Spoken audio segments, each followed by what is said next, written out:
ये जो आपकी धरती है, ये एक पवित्र धरती है, आध्यात्मिक धरती है।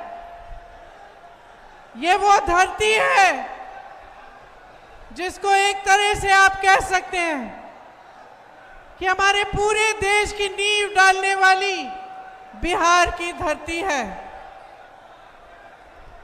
आज मैं यहां आपके सामने खड़ी हूं।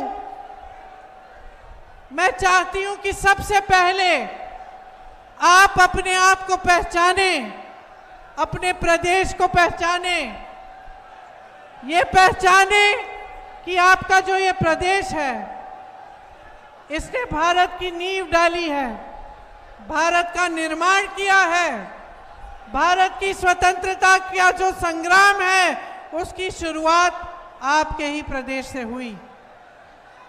आपके प्रदेश ने दुनिया को गौतम बुद्ध जी दिए।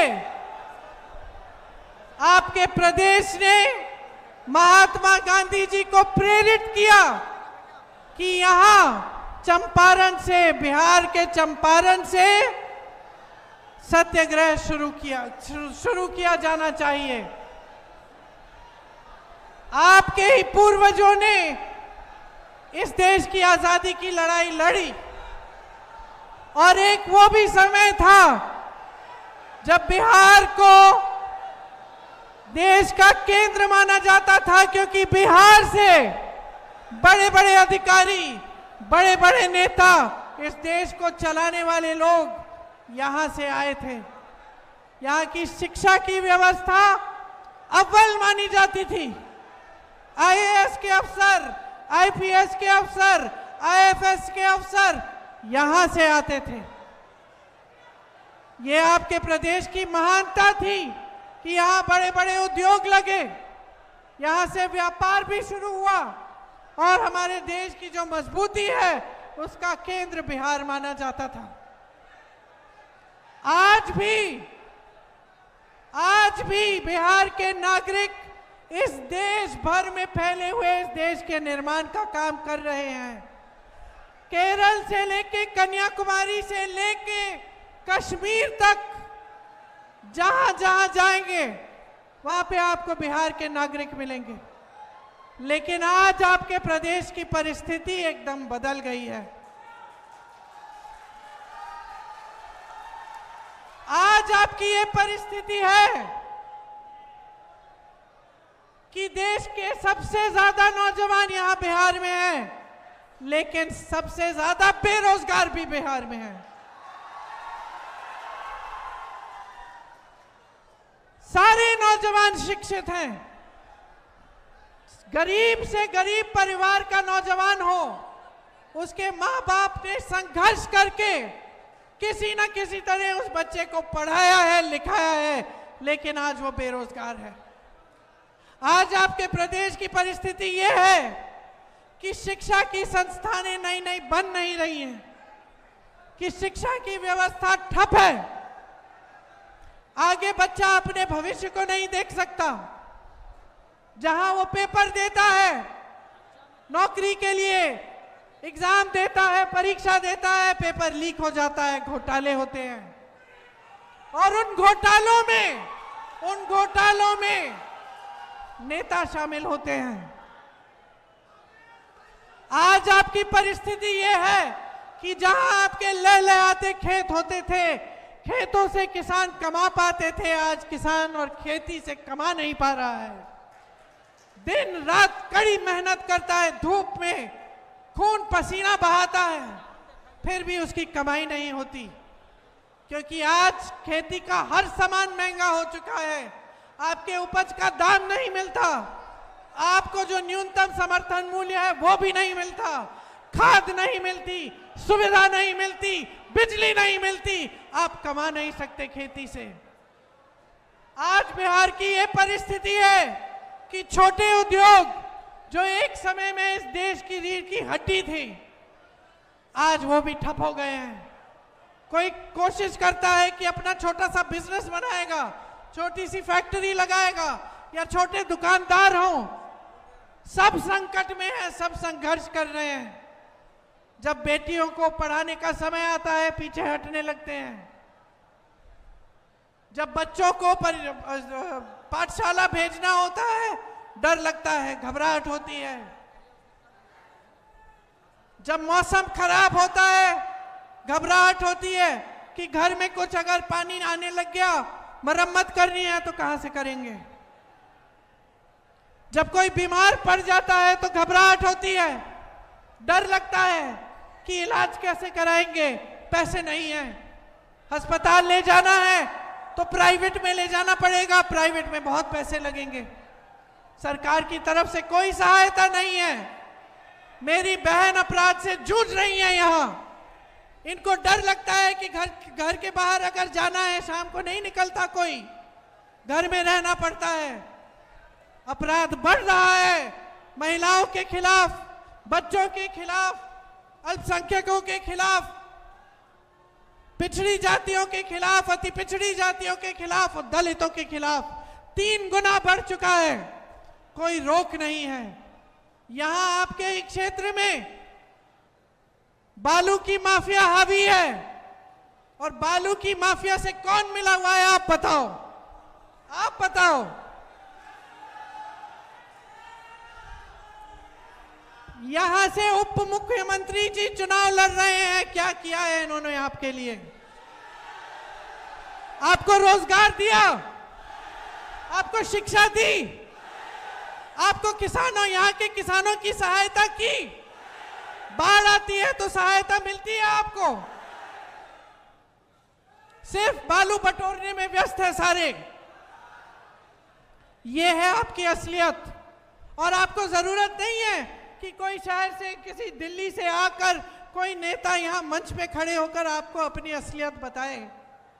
अगर यहां पे रोजगार मिलते तो यहां की आधी आबादी पलायन करके बड़े बड़े शहरों में नहीं जाती।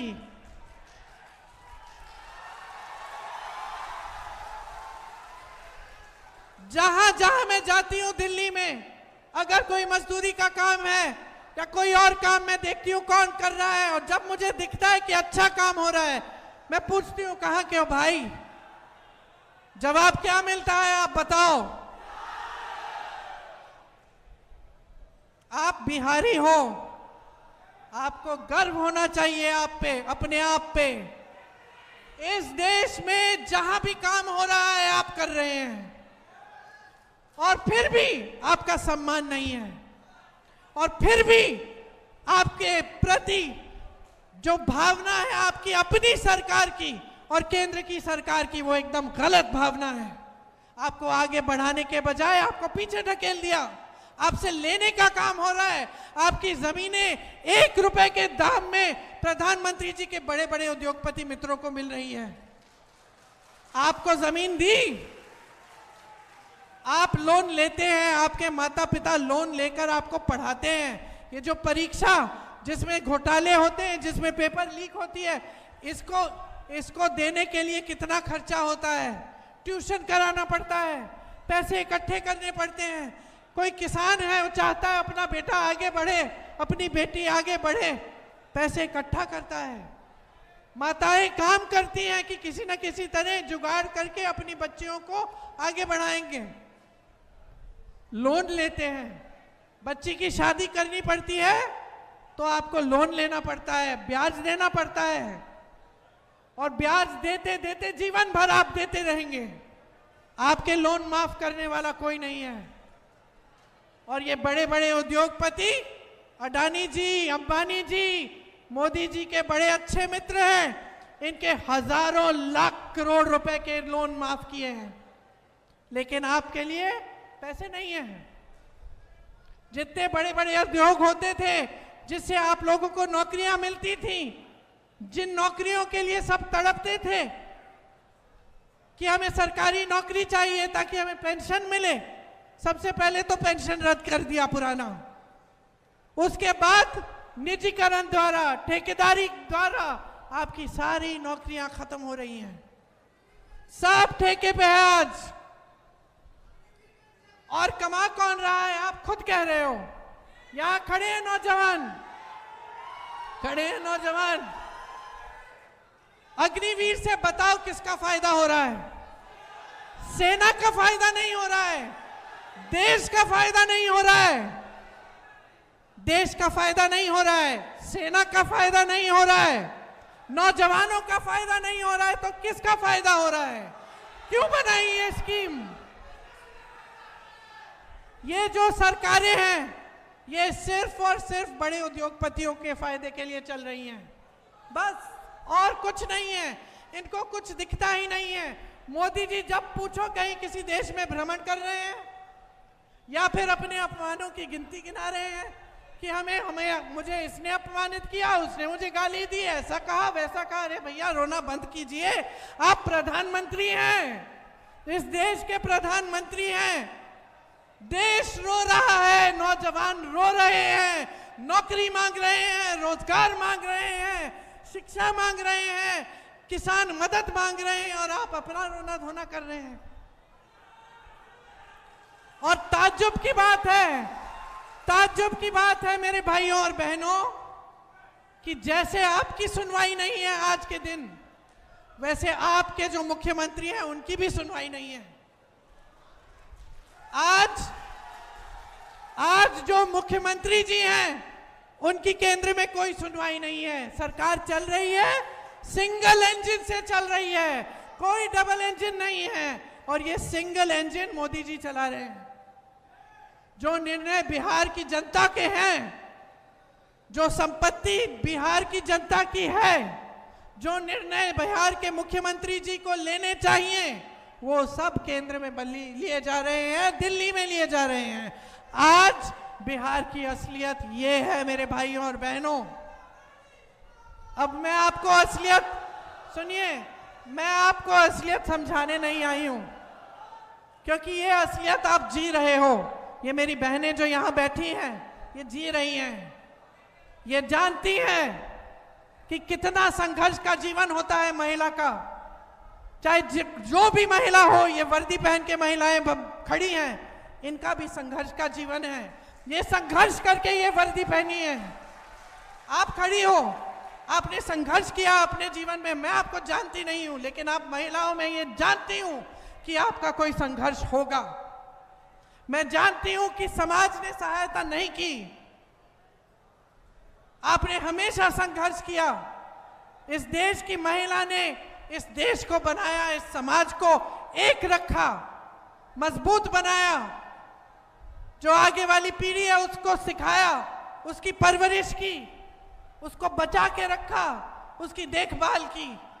लेकिन आज इस देश की महिला असुरक्षित है, बिहार की महिला असुरक्षित है, और उसके लिए कुछ नहीं किया जा रहा है। क्या किया जा रहा है मैं बताती हूं। चुनाव आ रहा है, चुनाव के एक हफ्ते पहले अचानक जो सरकार 20 साल के लिए चली, जिसने 20 सालों के लिए महिलाओं को कुछ नहीं दिया, चुनाव के एक हफ्ते पहले अचानक 10,000 रुपए देने लग गई।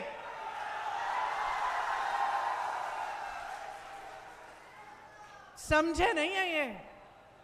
क्योंकि महिलाएं जो है ना बहुत समझदार होती है बहन, होती है कि नहीं? बहुत समझदार होती हैं। सबसे ज्यादा विवेक महिलाओं में है।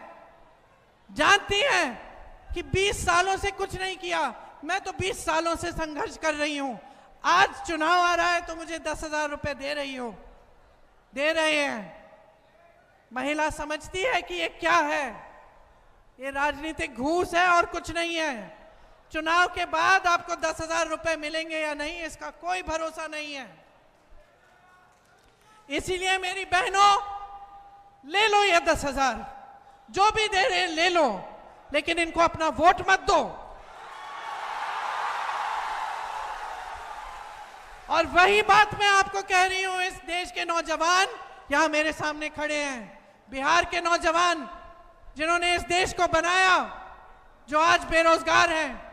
आपको 20 सालों में रोजगार नहीं मिला, इनकी बातों में मत पड़ो, अब नहीं मिलने वाला। अब अगर रोजगार मिलने वाला है तो महागठबंधन की सरकार से मिलेगा।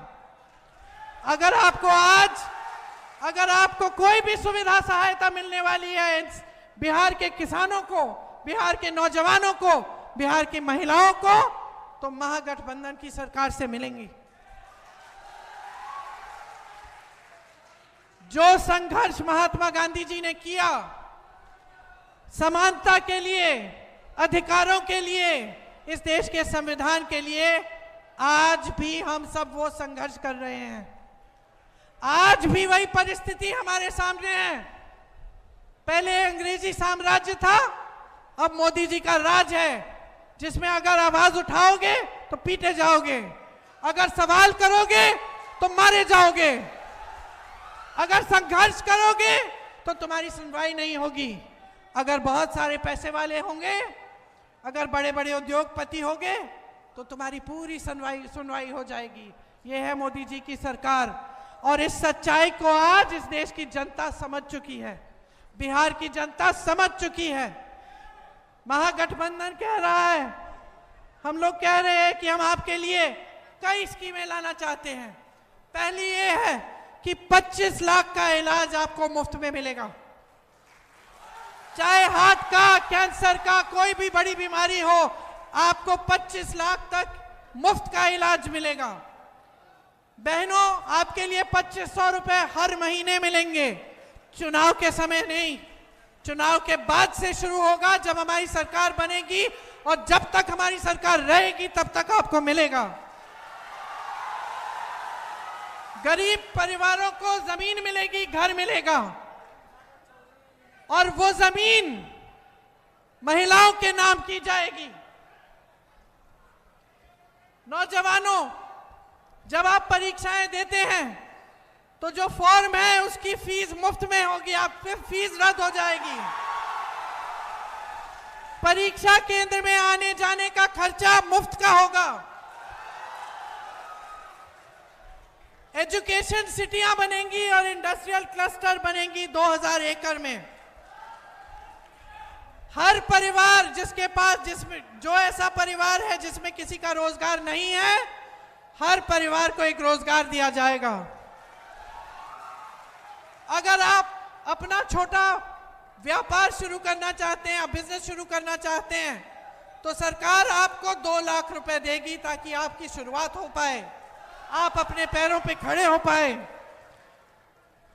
आपकी जो डिग्री है, जो 3 साल की डिग्री आज 5-6 सालों में आपको मिलती है, वो आपको 3 सालों में ही मिलेगी। बहनों के लिए 500 रुपए का सिलेंडर होगा, और जो जीविका दीदी हैं उनके लिए 30,000 रुपए प्रति माह मिलेंगे और उनकी नौकरियां पक्की की जाएंगी। यहां कोई शिक्षा की व्यवस्था नहीं है। मैंने देखा, सुना है मैंने, हर अनुमंडल में महिला कॉलेज बनवाएंगे हम, अगर हमारी सरकार आएगी। विधवाओं के लिए 1500 रुपए का पेंशन, जो हर वर्ष 200 रुपए बढ़ाया जाएगा, और जो माई बहन की मान योजना है, उसके तहत जैसे मैंने कहा, आपको 2500 रुपए हर महीने महिलाओं को मिलेंगे।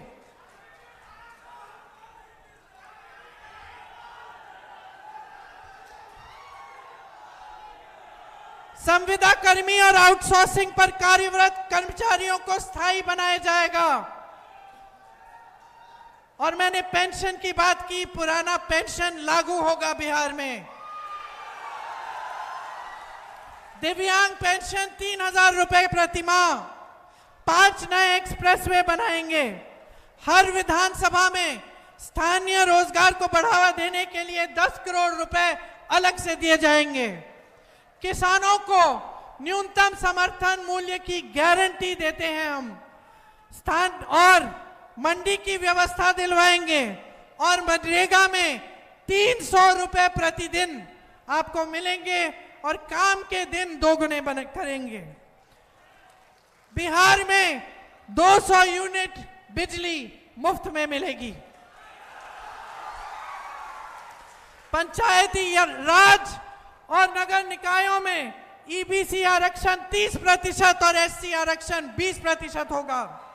अति पिछड़ा वर्ग अत्याचार निवारण अधिनियम बनाया जाएगा, जिससे आप पर जो अत्याचार हो रहे हैं वो बंद हो, और निजी शिक्षा के संस्थानों में भी आपके लिए आरक्षण लागू होगा। ये सब काम हम करना चाहते हैं और करेंगे, और ये खोखली बातें नहीं है। आप देख लीजिए, आप पलायन करके बड़े बड़े शहरों में काम करते हैं। कर्नाटका में देखिए, तेलंगाना में देखिए, आपके जो रिश्तेदार हैं, दोस्त हैं जो वहां काम कर रहे हैं, उनसे पूछिए। ये तमाम चीजें ऐसी लागू कर रखी हैं कांग्रेस की सरकारों ने। जब राजस्थान में सरकार थी तो 25 लाख का स्वास्थ्य बीमा मिलता था। मैं ऐसे लोगों से मिली जिनके हार्ट की सर्जरियां मुफ्त में हुई थी। रोजगार की व्यवस्थाएं बन रही हैं। आगे बढ़ रहा है वो प्रदेश जहां कांग्रेस की सरकार है, जहां गठबंधन की सरकारें हैं, महागठबंधन की सरकारें हैं। इसलिए यहां पे आप महागठबंधन की सरकार बनाइए, अपने जीवन और अपने भविष्य को बदल डालिए। बहुत हो गया है, बहुत हो गया है। आपने बहुत बातें सुनी है बड़े बड़े नेताओं की, आपने बहुत वादे सुन लिए, सब कुछ देख लिया। अब बदलाव का समय है। बदलाव लाओ, अपना भविष्य मजबूत बनाओ। कांग्रेस के 2 उम्मीदवार आपके सामने खड़े हैं, महागठबंधन के उम्मीदवार हैं विनोद चौधरी जी सिकंदरा विधानसभा के, और अमरेश कुमार जी आपकी विधानसभा के लखीसराय से। आप इनको भारी से भारी बहुमत से जिताइए, महागठबंधन की सरकार लाइए। एक बार जोर से मेरे साथ बोलिए, बिहार की धरती की, बिहार की धरती की, बिहार की धरती की। जय हिंद।